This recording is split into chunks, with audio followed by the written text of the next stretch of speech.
দেখুন দাদারা, মা আয়নকে কীভাবে রাতের খাবার খাওয়াচ্ছে।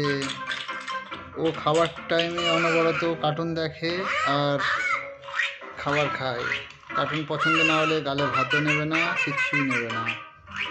ওর মাত্র শত চেষ্টা করা সত্ত্বেও ভাত নেবে না। ওর কার্টুন পছন্দ হচ্ছে না, তার ভাত নিচ্ছে না। অনবরত কার্টুন দেখবে আর ও খাবে।